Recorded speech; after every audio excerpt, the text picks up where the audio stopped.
Hello and welcome back to Power Skills with Janna. I'm Janna Jones, your leadership development specialist, coach, and mentor. I'm thrilled to be back with you after a little bit of time off. I've taken the space that I needed to rest, reflect, and reset, something I talk about often on this podcast, and definitely something that I try to model as well. Today's episode is a little bit of a special one, not just because it marks our return, but because we are diving into one of the most powerful and often mishandled conversations in the workplace: performance and development conversations. So, whether you're a leader preparing for the end of year cycle reviews or check ins, or an employee hoping to feel more seen and supported in your growth and development, this episode is for you. I'm also really excited to share that I've created a brand new performance, feedback, and development customizable presentation. It's a resource I've specifically designed for human resources, learning and development, or organizational development leads to support learning and facilitation in this space. So if you fancy saving yourself some time, effort, and energy, or think that this might be just what you've been looking for, you can find it now by heading to www.powerskillsdevelopment.com or via the link in the show notes. I will pop that in there for you as well. All right, let's jump straight into it. So, why do performance and development conversations matter? Well, let's start with this. Performance and development conversations are not about ticking boxes. At best, they're not even about the assessment. They're about connection, clarity, capability, and growth. So, too often, these conversations get stuck in a loop of vague feedback or generic ratings or very backward-looking reviews. And when that happens, employees walk away feeling deflated or uncertain, and leaders miss the opportunity to truly support, align, and engage their teams. But when done well, these conversations become those power skills moments. They build trust, they empower self-awareness, they create shared ownership over future development as well. So if you're a leader leading these conversations for others, I want to start with sharing some guiding principles and practical tips for you. Firstly, preparation builds trust. It sounds really simple, but you may be surprised because performance conversations should never come as a surprise for employees. I know that sounds ridiculous, but often people say, oh, my leader asked me for some time and I realized it was my performance conversation and it wasn't in my calendar. Like I didn't have a heads up beforehand. I would have liked some time to prepare. Those conversations should not be a surprise. So make sure that you have them booked in advance, that you've let your team members know that that's what you're doing. Creating a habit of regular check-ins throughout the year is really important as well. These conversations should simply be part of an ongoing dialogue and feedback rather than a surprise because it's not something that employers are used to hearing from you on. Before the conversation, I would recommend making sure that you have some dedicated time set aside, no distractions. I think we've all felt the sting of being in that conversation with a leader about our performance and development to have them take an unurgent call or check emails or some other distraction that leaves us feeling unimportant. So giving your team the attention that they deserve is absolutely key. Review any previous goals or agreements that you've made with this team member. That lets your people know that you know them, that you care about the work that they're doing and their contribution. Gathering evidence, and when I say evidence, I don't just mean metrics, but stories and anecdotes so that you can give anecdotal evidence when you're giving feedback. Reflect on the person, not just the position, because you might have multiple similar positions in your team, but considering the unique contributions of the individual, what it is that they bring to the team that's a differentiator, what they might be proud of as well. Balance your feedback also with a forward focus. So your feedback is incredibly important as a leader, more so in the moment rather than 6 months later in a performance conversation. However, feedback models are a really great way to support you in delivering constructive insights into the employee performance. So they're absolutely important as part of this conversation. On the other hand, development is very forward facing. So perhaps you might also like to use questions like, what work has energized you most this year? What are you most proud of? What felt like a challenge? And how could I best support you next time? Offer your own reflections as well, but invite co ownership. This should really feel like you're strengthening the partnership between you and your team rather than a performance interrogation. Speak also to their strengths, not just their gaps. Honestly, I cannot stress this one enough. It is something that I'm constantly asking my own clients to consider rather than focusing entirely on the gap, the weakness, or what's missing. Explore how your team members' strengths can be better leveraged. So, for example, you might say something along the lines of, I noticed how you stepped up during that client handover.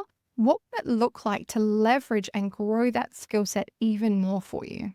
Or, you seem to really come alive when you're mentoring others. Could that be part of your next development step? Be really clear, not cryptic. Specificity is key here. One of the most common frustrations that I hear from employees is unclear messaging, which sometimes come from good and honest intentions. I remember seeking clarification from my leader on a performance conversation from earlier on in my career, and he was quite exasperated when he said to me, well, I know that I can't give you any higher ratings than I already have because that means then you deserve my job. So I'm just trying to temper your expectations. Did I get clarity? Yes. But I also gained significant mistrust in the process. With unclear messaging, your people will come to the same conclusion anyway, perhaps not to the extent of mistrust. However, they won't be bought in. They won't necessarily start to value the process or see the validity of it, giving it their time, effort, energy, and attention. It will just feel like a tick in the box, which these conversations should never be. If someone is excelling, say so. When people know what good looks like, they only want to do more of that thing. So point that out generously. I promise you will reap the benefits from that as a leader as well. Be specific. So something like, when you took our new team member under your wing, it really helped them to develop into the role much quicker and elevate the team's productivity in the process. That makes all of our lives easier in the long run and lets me know that you're ready to step up into more leadership opportunities. Thanks so much for taking the time to do that. If there are real issues, don't water them down. Just make sure that you deliver that message with clarity, empathy, and a plan for support where you think that may be necessary. Okay, now let's take some time to consider what employees need to know, because even if you are a leader, you are having these conversations with your own leader as well. If you're the person on the other side of the table, here's how to make the most out of these conversations. Firstly, be reflective, not passive. Performance reviews are not something that is being done to you. They are something that you are an active participant in. So before your conversation, take the time to reflect on your achievements, your growth, and your challenges. Think about how your work aligned with your goals, or perhaps it didn't. Come in ready to speak about what it is that you're proud of and where you want to grow. This not only builds your own sense of agency, but it also helps your leader to understand how they may support you better in the future. Ask for what it is that you need. This is your chance to be clear about what development means for you. Maybe it's getting some more variety in your work, a mentor, the time to explore a new skill, maybe feedback from other departments or key stakeholders, stepping up and taking more responsibility. And growth does not always mean promotion. It absolutely means stretch, depth, or meaning. Actually, in my deck on performance and feedback and development, I utilize the 70-20-10 model for development, as our greatest growth opportunity is often in the workplace and ultimately inexpensive, and therefore it becomes a much easier yes for our organizations. So perhaps worth keeping in mind when you consider what may be possible for you. Stay curious, even with tough feedback. If feedback stings a little bit, just take a breath. Instead of reacting defensively, try curiosity instead. Perhaps you may like to ask questions such as, could you tell me a little bit more about where you've seen that? Or share an example? Or what do you think would help me shift from that in future? You don't have to agree with every word that's being said, but having an openness to learning is a growth mindset, and we often feel better about constructive feedback when we're able to start from here. Now, when it comes to shifting the culture in organizations, and particularly if you are a human resources, learning and development, or organizational development leader tuning in, here is my message to you. You have a very powerful opportunity to reshape the culture of performance and development in your organization. Not just by delivering templates, processes, and procedures, but by shaping the tone and intention that your organization wants to cultivate as part of these conversations. My performance, feedback, and development customizable presentation was designed specifically with this in mind for your leaders. But if you already have your own leadership learning on this, perhaps you may also like to make sure that you include the why and what's in it for me, or WIIFM, before jumping into your internal processes, recap, and timing. People want to know why it's important. Aligning the purpose of the conversation up front or framing it for them can help exponentially. Rating scales are important, and clarifying those observable characteristics. If you have a rating scale, in particular, one that links to bonus structures or succession planning, make it clear what it is that you are looking for. Otherwise, people will come up with their own understanding, often what they learned from another organization. And some teams will resent getting a 3, for example, when other leaders are giving 5s across the board. Clarity really is key here. People talk even when you tell them not to. Actually, especially when you tell them not to. Discussion preparation and giving great feedback. So preparation can greatly help our leaders. Sometimes the things that we think are a given, when they're not done, can make a really big difference. So providing some sort of checklist or helpful tips and tricks can be key. Feedback, whatever model it is that you like to use or recommend, should be easy to use, easy to remember, and valuable for both the giver and the receiver. Remembering that feedback is not and should not be exclusive to performance conversations, but something that is given and received openly, authentically, and frequently in the workplace. And supporting development. Because I think at this point, and certainly if you're listening to this podcast or following along with Power Skills development in any way, shape, or form, cultivating a growth mindset is key.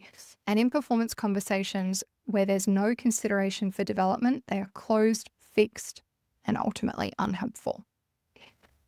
So to wrap up, whether you are a leader or an employee, I thought I might leave you with 5 powerful questions that you can use in your next conversation or even in your own self-reflection. 1. What achievement from this year are you most proud of and why? 2. What do you want to be known for in the next 6 to 12 months? That could be as a go-to person, or as part of your career pathway, or as how others perceive you or recognize and acknowledge you in the workplace. 3.